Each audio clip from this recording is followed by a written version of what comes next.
Bonjour, ici Justin pour actualité-dvd.com et aujourd'hui je vais vous parler de La Dame de Fer, version française de The Iron Lady en format Blu-ray. Réalisé par Philip Lloyd, le film met en vedette Meryl Streep, Jim Broadbent, Richard E. Grant, Anthony Head et Alexandra Roach. Distribué par Alliance Viva Film, le Blu-ray est disponible en magasin depuis le 31 janvier 2012. Le film The Iron Lady est une évocation de la vie personnelle et professionnelle de Margaret Thatcher, la première et seule femme à avoir occupé le poste de Premier ministre du Royaume-Uni.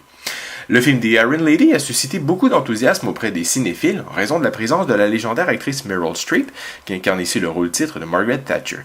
Mais peu a été dit sur le cinéaste derrière la mise en scène de ce film complexe. Le nom de Philip Lloyd vous dira peut-être quelque chose si vous êtes amateur de comédie musicale, car il y a 3 ans, ce metteur en scène de pièces de théâtre accompli a en effet débuté au cinéma en adaptant la comédie musicale Mamma Mia, dont elle avait mis en scène le spectacle au théâtre. Avec une telle expérience sur les planches, il n'est pas surprenant de constater que son nouveau film The Iron Lady se rapproche plus d'un style théâtral que d'un style cinématographique.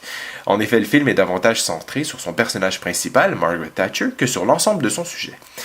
Bien sûr, Meryl Streep offre comme à l'habitude une performance de très haut calibre et qui mérite amplement son Oscar. Mais une emphase sur la vie de Thatcher en tant que femme et en tant que politicienne aurait été davantage appréciée plutôt que de se concentrer principalement sur sa démence.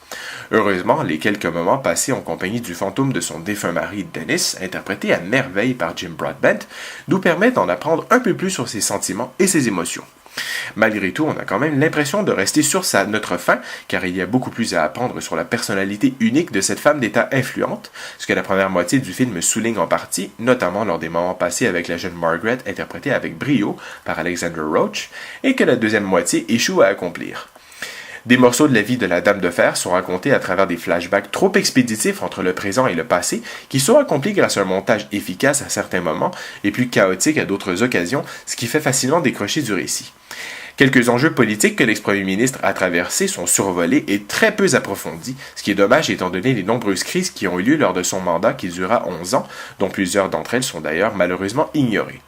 La cinéaste semble davantage mettre l'emphase sur la cinématographie qui change à mesure que le personnage évolue, passant d'un ton plus lumineux durant son ascension politique et sociale durant sa jeunesse, pour atteindre une teinte beaucoup plus sobre durant les jours les plus sombres de sa carrière, puis beaucoup plus terne lors des années de retraite, ce que le Blu-ray reproduit à la perfection avec un transfert fidèle aux intentions artistiques de la réalisatrice.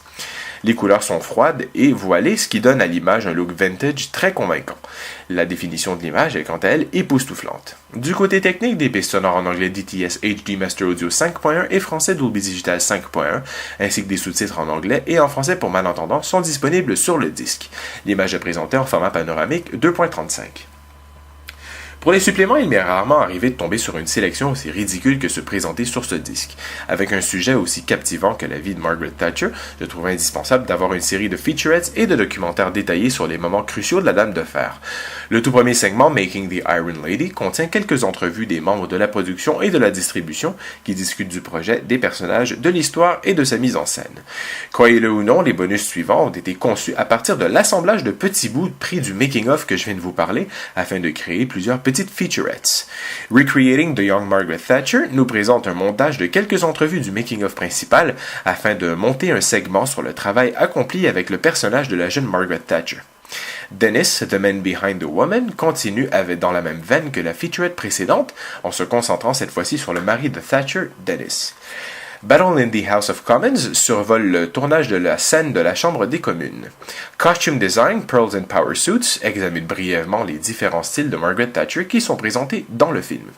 Le bonus le plus intéressant du disque est ironiquement une vidéo qui effectue un survol sur les principaux films produits en 2011 par la compagnie de production des frères Harvey et Bob Weinstein, The Weinstein Company, qui se nomme History Goes to the Cinema featuring My Weeks with Marilyn, W.E. Coriolanus, The Iron Lady and The Artist. Les suppléments sont offerts avec des sous-titres en anglais seulement. The Iron Lady est en fait un one-woman show qui compte beaucoup trop sur la réputation et la performance de son actrice principale que sur l'adaptation de son sujet. Cette adaptation de la vie de Margaret Thatcher déçoit par son manque de profondeur et son manque de prise de position. C'était Justin, je vous remercie et bon visionnement.